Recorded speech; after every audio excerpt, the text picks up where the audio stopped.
We live in an ever-connected world, with gadgets that keep us in the loop all day, all night, and in all places. Our obsession knows no bounds. As a tech-savvy journalist, I'm going to go on a journey to explore what it is that compels us to want to always be connected. What we know is that the use of the internet elevates dopamine just like gambling does, and just like cocaine does and other drugs. I want to see how our addiction to handheld technology affects people from all walks of life. The whole business of Facebook is emphasising the egocentric nature of people. Man, you're always texting. Who are you talking to? Why can't you put it down? And I'd been bleeding internally for like a week and hadn't realized it. So I was so busy, caught up on Twitter and Facebook and social media. We don't know the effect of this technology on young children's brains. Maybe it's completely rewiring their brain. We use it for most of the day, actually. And I travel to the Golden State of California, the home of many technology companies, one of the most connected places on the planet. And it's where I will experience my own unusual digital detox.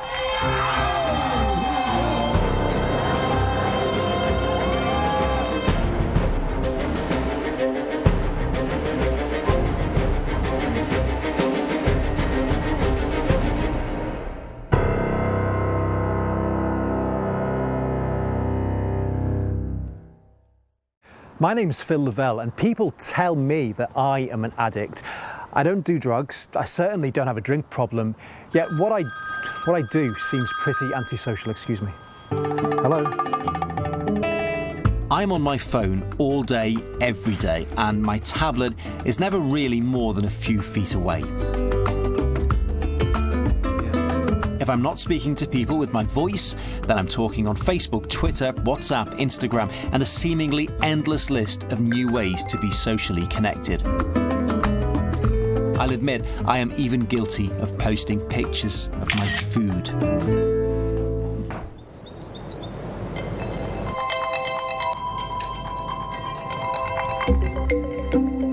Most mornings I'm up at the crack of dawn, and the first thing I do is check what I've missed.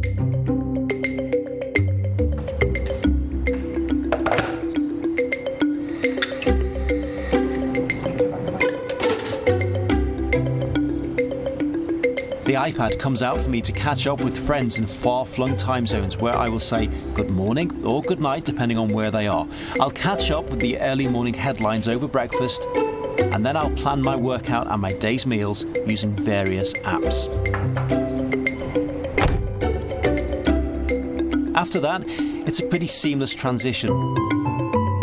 The phone comes out ready for the commute into the city. Quite frankly, I would be lost without it.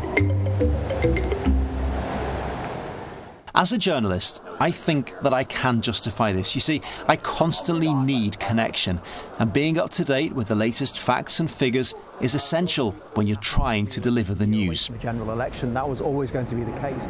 But when work is over, the truth is, I just can't seem to stop. It annoys my friends. They feel I'm never really there with them. I am constantly connected, yet at the same time, I am disconnected. So these are my friends who have come to explain to you about why they feel that I spend far too much time playing with things like these, and I should be interacting with them. Although I'm sitting on the edge here, and no one's talking to me.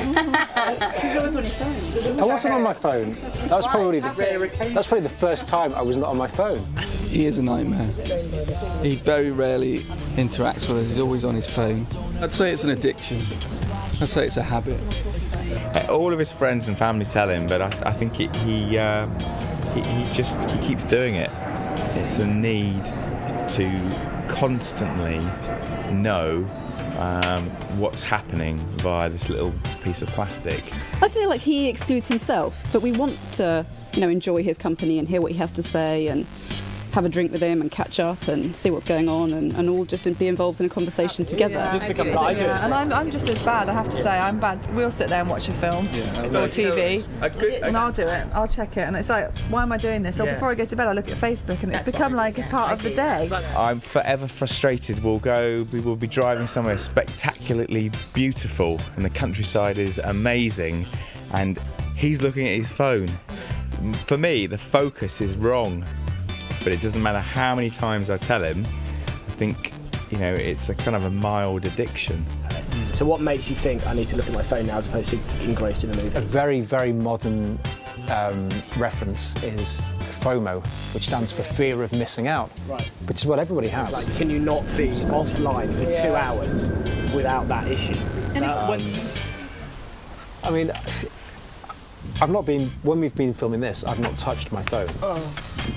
We've been filming that.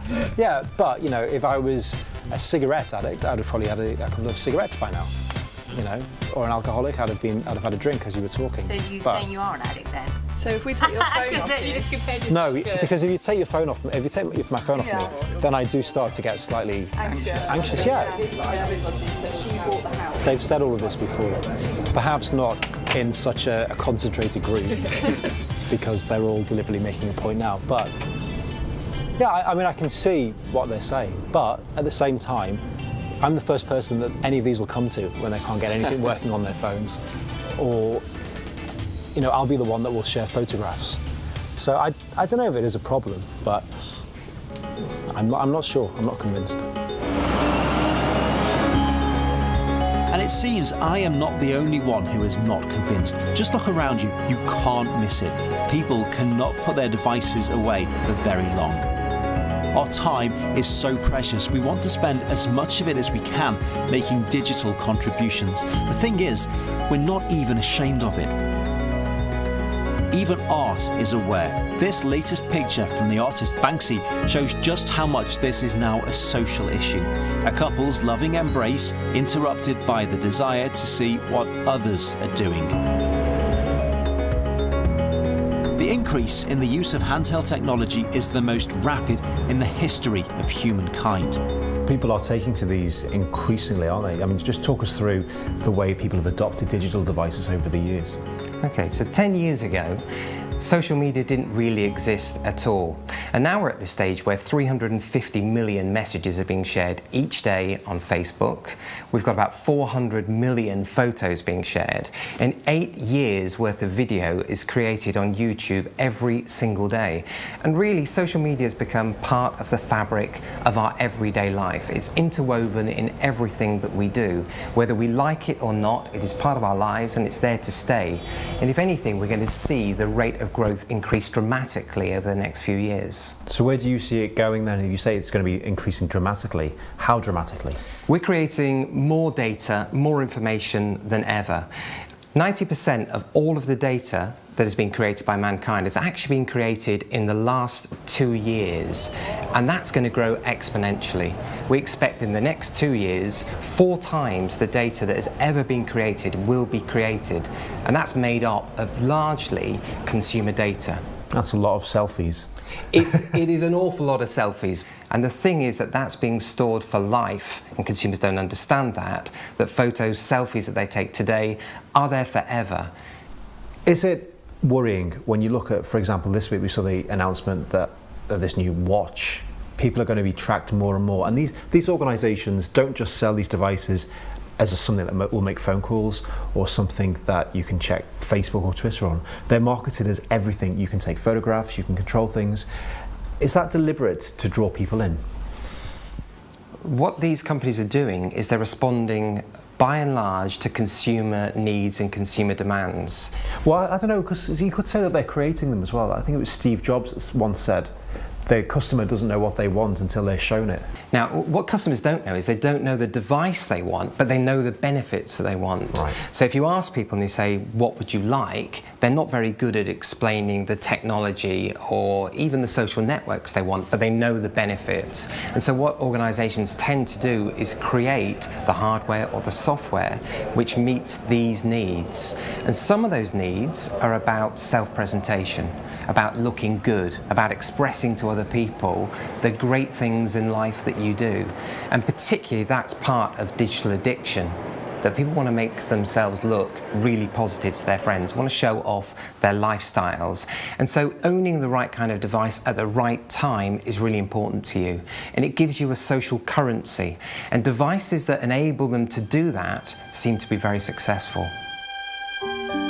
The global adoption of handheld technology is being aided and abetted by the seductive lines of the latest sleek designs. Global giants like Apple are synonymous with the almost religious fervour that surrounds the launch of their products.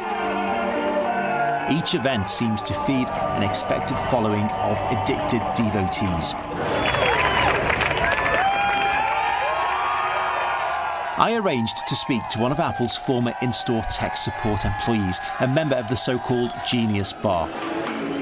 Day after day, he had to deal with the anxiety of customers waiting for the repair of their faulty device. Previously critical of Apple, he's asked us to keep his identity a secret. Were there ever signs of violence or real, extremes like that? Oh, absolutely. Absolutely. There is not much secret made about the loss prevention teams who are ex-police force, ex-SWAT teams who patrol. Partially because... Well, you have ex-SWAT teams in the stores? In certain stores, sure. Why? Partially because there is such a high amount of expensive stock. There's several $1 million in the back of the store, so that warrants a certain amount of protection. But a certain amount of that physical protection for the employees also has to do with the fact that people grow very angry when they feel frustrated or when they feel confused or when they feel stressed. And that happens a lot with technology. That happens a lot when your technology doesn't work. Did you personally, do you feel these products can be addictive?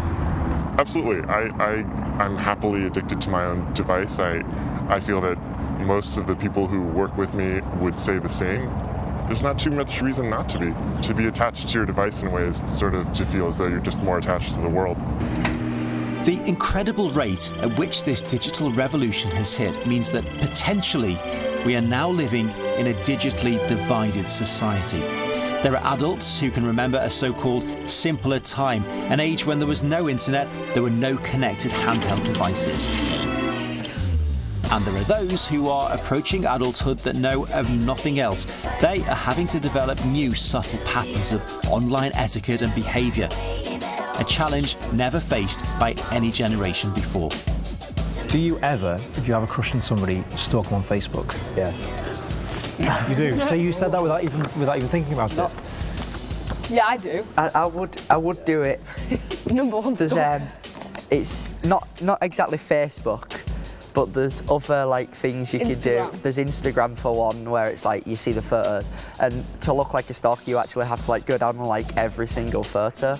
I wouldn't do that as such. I'd scroll through them and have a look what they were doing and stuff, but I wouldn't creep them out in a way that you like every single photo. You've got to be careful on Instagram, because when you scroll down, you can accidentally if your phone freezes you, double tap it, and you're accidentally liking photos from 83 weeks ago, and it's just that looks weird when somebody does that. Just busted. As well. It's then people know you've been on their profile, they know that you're looking at old stuff, and you panic a bit. Did you see them the next day? It's all right. So is this like a dating game? Is there a whole strategy? There's ways that when people talk to each other, if you reply within a certain amount of time, you start to get the wrong idea of things. The problem I have with texting is you can't always read what they're trying to say, because you can't hear their voice, you can't sort of see them sort of nodding. I always find myself, when I'm texting, I'm sort of going, aha, and I'm sort of, as if it was a conversation, and I find myself thinking, well, how do I say that in text? Sarcasm is hard to put across when you're texting, because if you say something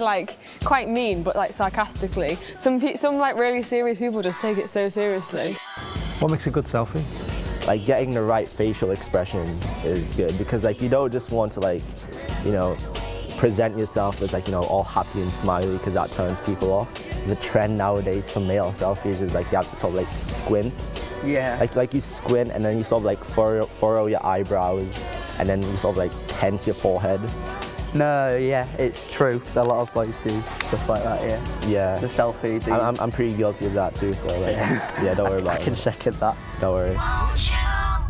Adults and older members of the community seem to fall into two groups. You've got the heavy users of technology for work and play, and those who are even opposed, citing this as the start of the end of society. But all of the people I spoke to are users of some sort. When you put something on Facebook and you get somebody clicks like and it pops up and says Phil likes your status, how does that make you feel? Well, when I first started using Facebook, that was quite cool. It kind of made me feel quite good, but actually I've seen through it now. My ego is okay and I don't need it. Is that what it's about? Do you think it's about ego? There's an element of that. You know, when I put stuff up there and, you know, you put a photo up and people put comments and you think, oh yeah, that's really nice. And I remember going back and looking to see if anyone's liked it or not. But I can't be doing with it anymore. I've had enough. I just think that the whole business of Facebook is emphasising the egocentric nature of people, a sort of breathtaking arrogance in people who seem to think that other people want to know minutiae about their lives. I just find that's off key completely. I wouldn't want to be sharing that. You don't want to know what we've had for our lunch? No, absolutely, absolutely. Well, I'm interested in what I'm having for lunch, but I couldn't care less what you have for lunch. Well, I wouldn't say I was addicted. I think perhaps a lot of people use the term addicted and they actually mean perhaps it's more a compulsion to keep wanting to have a look at Facebook or Instagram or whatever. But I don't like the feeling when you go on holiday and you haven't got a very good signal. That spoils my holiday. But the whole point of going camping is to get away from it all. Oh yeah, you get away from certain things, but I don't like getting away from feeling connected. If the signal bar drops down too low or there's no 3G, that's a holiday ruiner for me. Well, no 3Gs, you might as well have no internet these days. Yeah. If you've got no 3G. I must be addicted because I have a mobile phone. I carry a laptop around with me.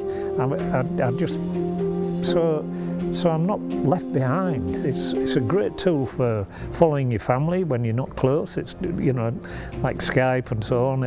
All these things are terrific tools if they're used properly.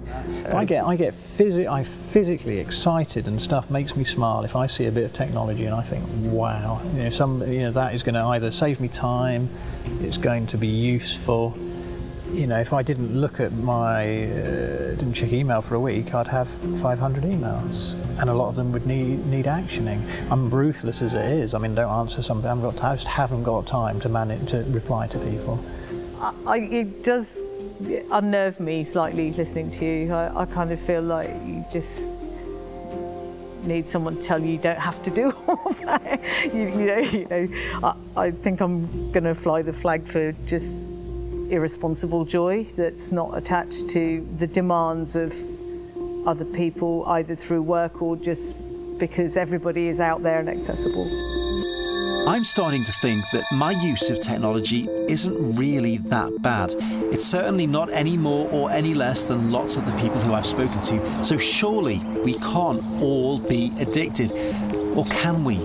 I check in at a clinic in Connecticut with Dr. David Greenfield, a professor of psychiatry and a man who claims to be able to cure people of their digital addictions. Could I be classed as an addict, or am I just self-diagnosing? Well, I don't know if you're an addict. I mean, the question is, do you feel uncomfortable if you don't have your fix of technology or have your phone with you all the time? So you probably fall into a category of at least abusing it and somebody that might look at their level of use. We're going to help you begin to desensitize your use of digital technology or the internet.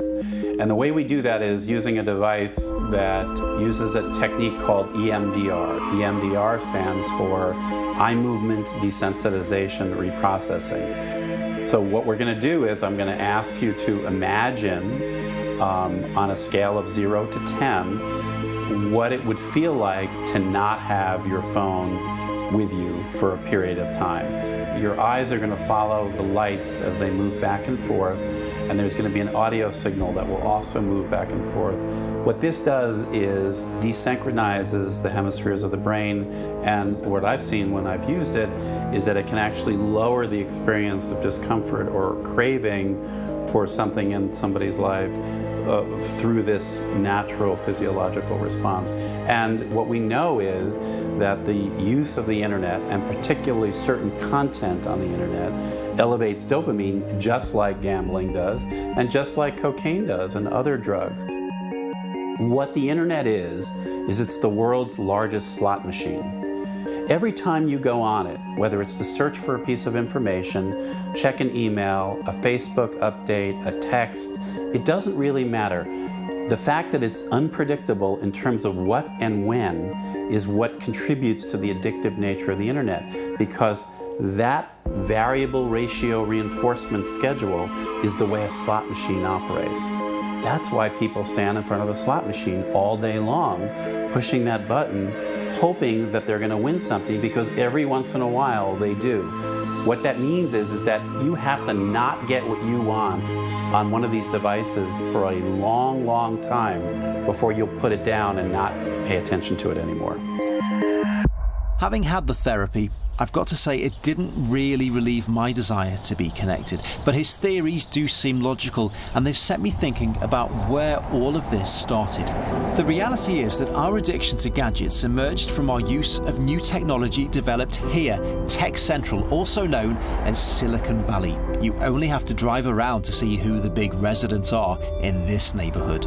The home of startups and global brands like Apple, eBay, and Google, this place has a reputation for turning small ideas into life-changing obsessions.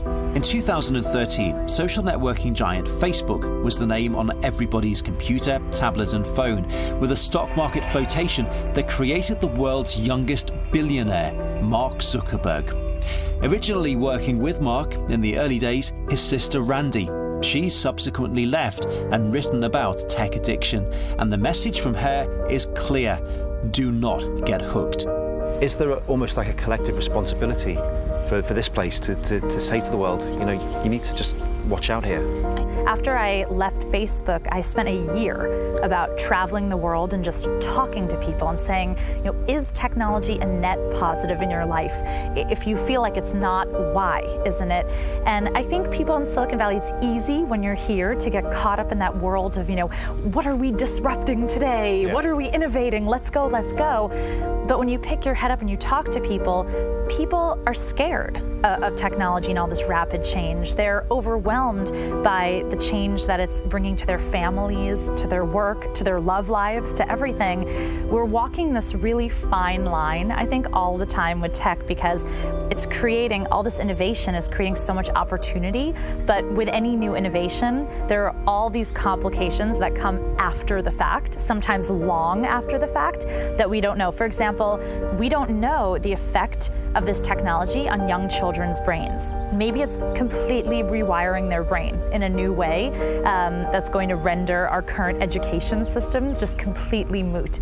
I think as a society, we're getting a lot more conscious around what wellness means, and it certainly doesn't mean being glued to a device 24 hours a day. Worrying words from someone who once advocated being always on and being always socially connected. And the irony is that just up the road from Silicon Valley is somewhere trying to help those who just can't switch off. Tomorrow, I will enter a digital detox program called Camp Grounded. I'm going in as a journalist, but I'm going to be as undercover as I can. Once we've handed over all our technology, we are in there for 4 days. We can't use our real names, there is no talk of work allowed, and the outside world might as well not exist. The question is, can something like this really end our obsession with technology?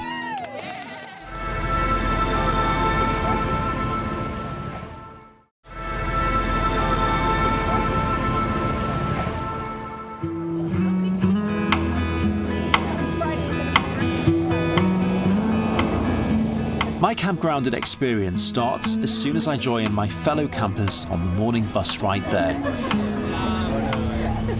Real quick, we gotta sing a song. So, anybody have a suggestion of a song that we should sing right now that maybe something everyone knows? It is a no-holds-barred American experience with games, silly songs, and the final opportunity to get our last internet hit. Meow, meow, meow. We can take it now back. Campgrounded. All right. So we are on the bus to Campgrounded. I am not the only one without my phone.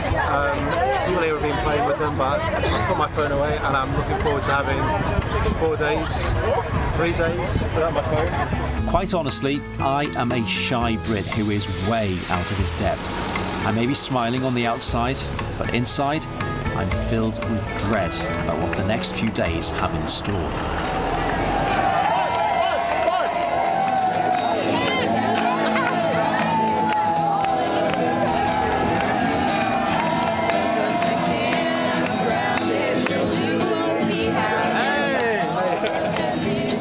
It's a bit of a weird experience. It's like the first day at school.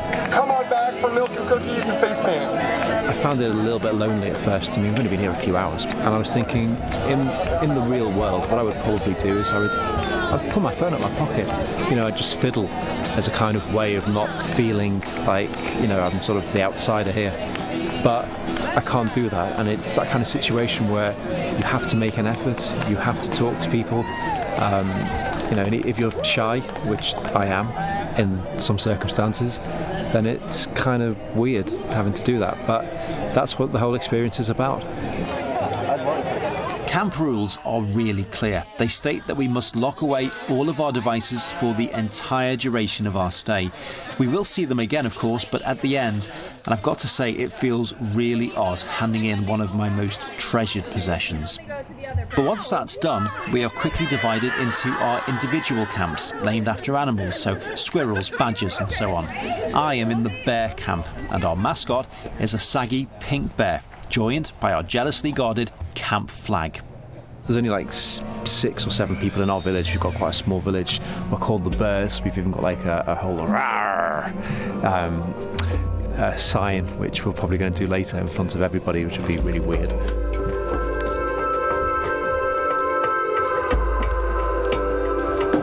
I started off with meditation, which I went into quite closed-mindedly.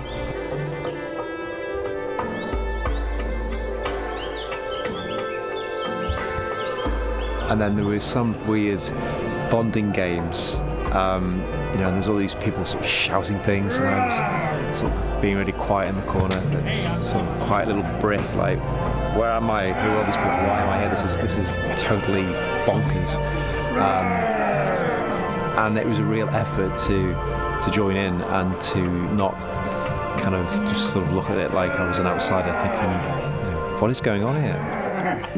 Tonight is going to be a bit odd because we've got this whole welcome thing, and there's like an amphitheatre which then we're going to, and there's a band, and we all have to do our kind of group dance, and it's all really crazy, and I'm going to find it quite difficult to join in without thinking, you know, what am I doing here?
For showing up.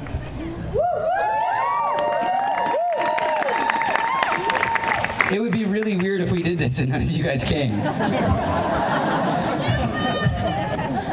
And so we're going to get into a big, big weekend of play and dance and vulnerability and sharing and crying and creating and making and reflecting and sitting in trees and sitting in yurts and in teepees with people that are named Silly Goose and Banana Breath. And we're going to have surreal moments that later on we're like, did that really happen? And we're like, hell yeah, it did. The mastermind behind all of this is the charismatic Levi, better known here by his camp name, Fidget. So I was working in Los Angeles. I was a vice president of a tech company. I was 24 years old. And building technologies that help nonprofits get the word out and raise money. So a great job, fantastic environment, working 60, 80 hours a week. I had an iPhone, had a BlackBerry, had multiple laptops, slept with my phone underneath my bed, you know, living the kind of Silicon Valley tech dream in Los Angeles. Until one day I felt really sick. So I stopped at the hospital and tested my blood and found that I was actually down to about 36% of my blood left. And they found a small laceration in my esophagus, and I'd been bleeding internally for like a week and hadn't realized it. So I was so busy, caught up on Twitter and Facebook and social media and building technologies that help change the world that I was so disconnected from my own reality. And so we have a deep privilege here that we've come to unplug and get away and be kids again and play. And it's amazing. So, after taking a 2-year retreat in Southeast Asia, he came back to the US, now knowing what to do. I ended up in San Francisco, and I got on a street corner, and I got on a bus, and everyone on the bus was like this.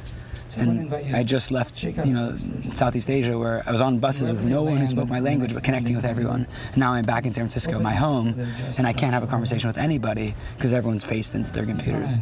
So a few months later, we realized everyone was always on. Everyone was at the level that I had been on a few years before, having followers and always connected to their devices and worried about their own personal brands instead of their own personal families. And so my girlfriend, my partner, and I decided, let's take people on retreats. And so that's when we launched Camp Grounded, summer camp for adults.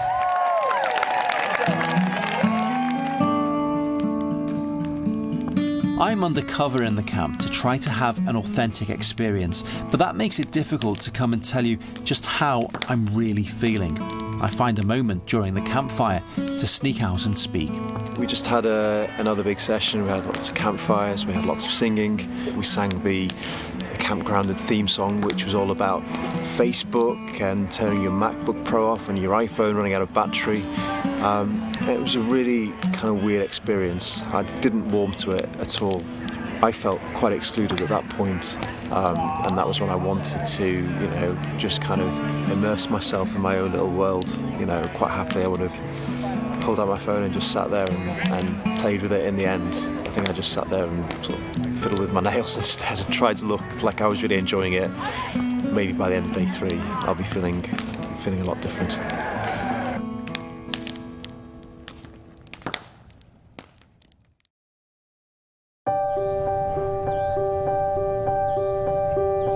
Tempo does change a lot throughout the day. It's probably been put together very scientifically. You know, there's probably some kind of psychology involved. I'm sure there is. Take this morning, for example, we were woken at first light. I assume, since time is banned here, the only time is now. That's what you're told if you ask what the time is. I assume it was about 5:30. Sunrise. I feel so underdressed. The fact that I'm actually just going in pyjamas, I'm off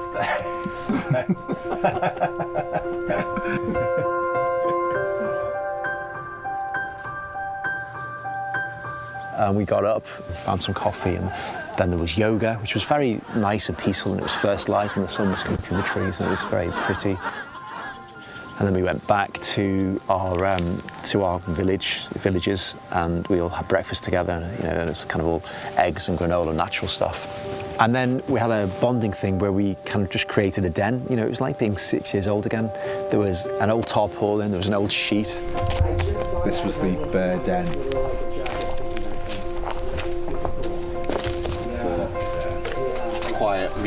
Quiet reflection time. Very high tech. And look, bears are welcome. And then when you go in, they're hibernating. But then counter that to lunchtime today. Awesome. I'm I'm going full analog, so bear with me.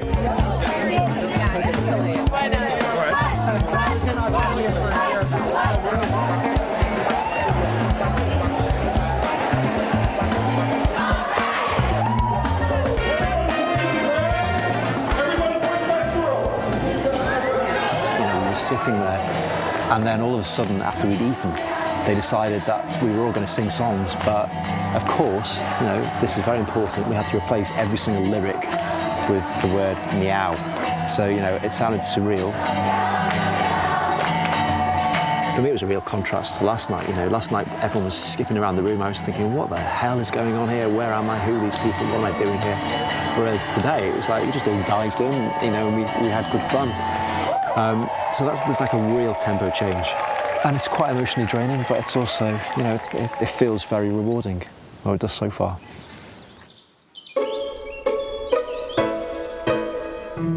At the camp, we're provided with lots of creative activities, presumably to keep us distracted from our devices and maybe to fill the void left over by handing in our phones. To remind us how reliant we've become on technology, there are the analogue equivalents. We now have to use a human-powered search engine. There's a wooden inbox, a disposable camera, and of course, we have to use a typewriter if we actually want to write anything. I decided that I was going to write a diary, or a journal, as they call them here. And there's an area just over that way, which is called the typewriter range, which is a converted shooting range. And there's just a bank of 8 or 10 typewriters. All modern technology here, isn't it? If you were to walk past this in an office back home, you'd say, oh, you wouldn't even notice it, but it's actually a really beautiful piece of machinery. You know, I mean, it's slightly frustrating because every time you slightly catch another letter, 2 of them pop up together and they get stuck and you have to stop and you have to pull them back and get ink all over your fingers. It makes you pause for a second or two and it breaks the concentration, and then you find yourself drifting off looking at things which you wouldn't do if you were sitting here with a laptop, because you would just be completely face down focused. But still, we all find ourselves, and I know I'm not alone in this, pulling our phones out of our pockets and just checking them anyway when there can be nothing there, but we do it, and I don't know why. I don't know if that's some kind of hope that somebody's tried to get in contact with us. People have been talking about this phantom vibration thing, where they are imagining their phones are in their pockets vibrating, which sounded kind of weird and a bit far-fetched, but it happened to me 3 times yesterday. I had my disposable camera in my pocket. You know, there was no power in that at all. It's completely mechanical, and I actually did feel vibrations in my pocket. And I reached in and then realised, and I thought, what are you doing? There's nothing in there apart from a camera. But it wasn't a mental thing. I actually felt it. So, don't know. Do disposable cameras vibrate? Probably not. Maybe I'm just going crazy. But you know, if this is what going crazy feels like, then I'm quite happy to go crazy because it's really nice here.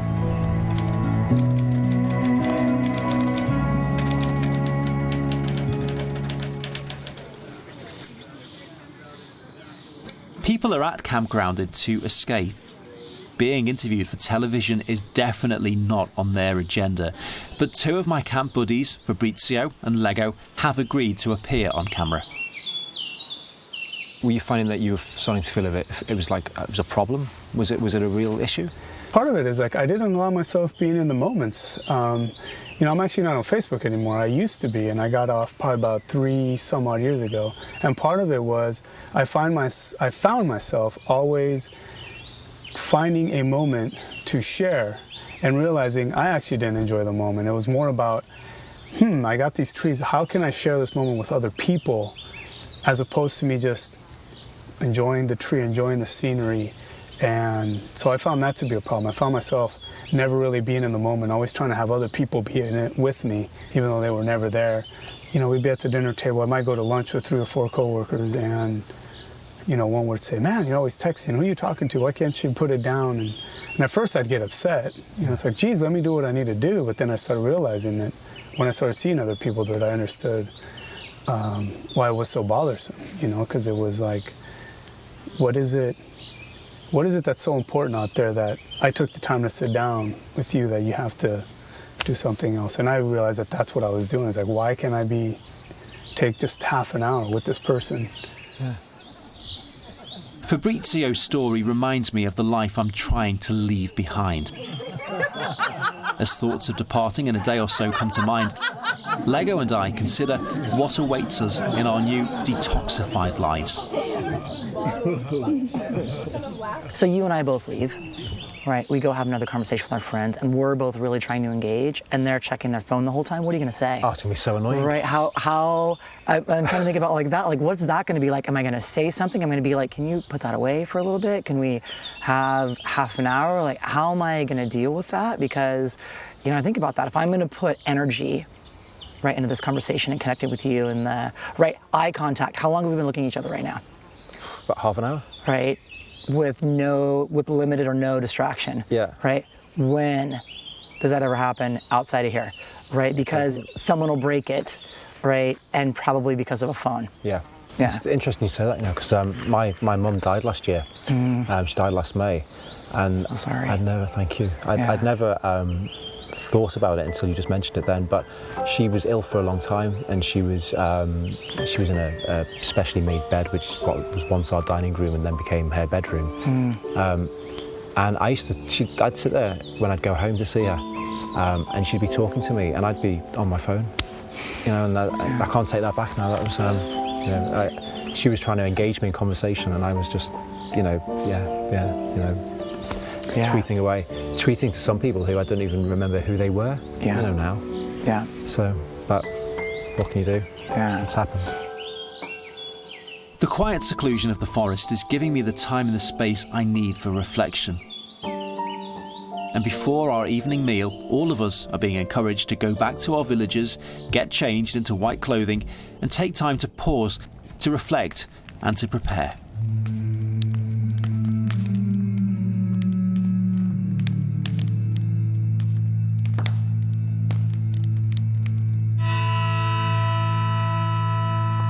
We got dressed in white because it was the summer solstice. It was the longest day of the year, so there was going to be a summer solstice dinner. And we were each handed just a very small brown envelope. The envelope had inside it just a small piece of paper talking about how fears are things that hold you back. And then there was a small pencil in there, and it said, you know, we want you to write the one fear that you have, or the one thing that you feel holds you back, fear or regret, because we are going to burn it tonight.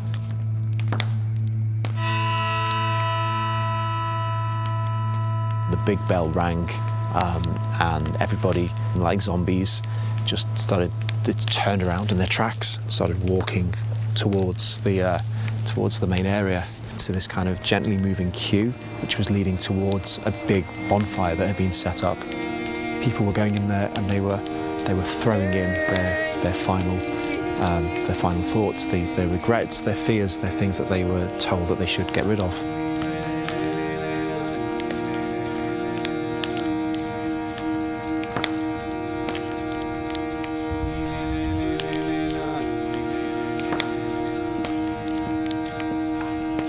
We had a silent dinner.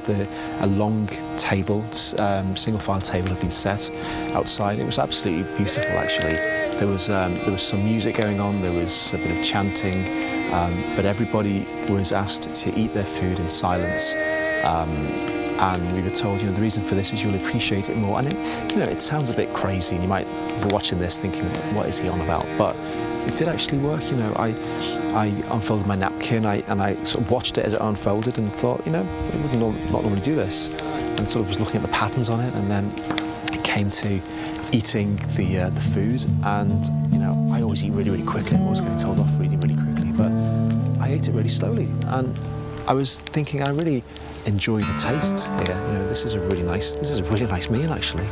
I didn't know how to judge it for some of the time. Some of the time it felt a little bit cultish, you know, like this was some kind of weird religious cult. If you've ever seen the 70s movie The Wicker Man, it felt like that, you know, all these kind of weird people just walking around, and then there's this kind of big bell being rung, and there's people throwing things on a bonfire and no one's talking. You know, I was thinking, is this some kind of seance? Is something going to happen? You know, is it going to be some kind of genie that pops up any minute? But I thought about that thing that I put in, that regret, and it was like it wasn't there. And I know that sounds really silly, and, you know, you might watch this and think, he's gone crazy. He's become assimilated. You know, he's been infected by this group mentality, this cult thing. But, you know, of course I know what it was, and it's something that I have always regretted, but I don't regret it anymore because it's gone now, it's done, and it's past, and it's, you know, I feel like it's left me.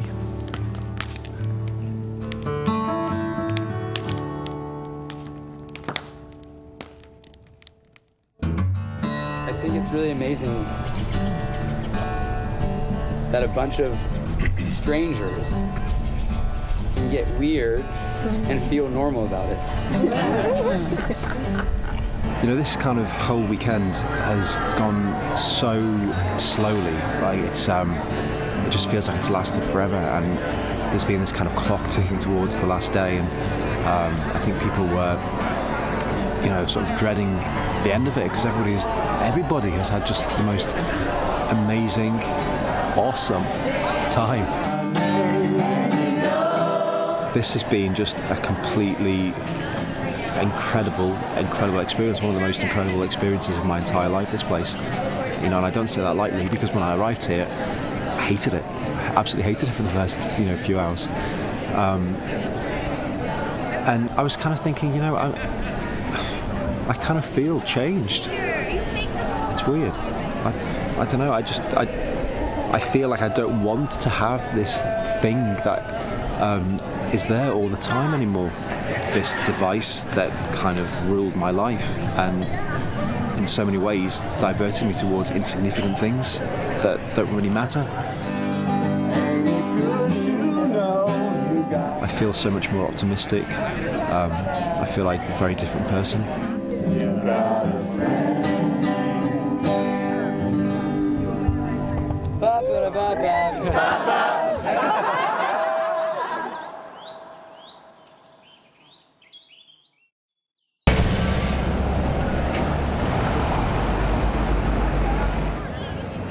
Two months have passed, and now I am back in London.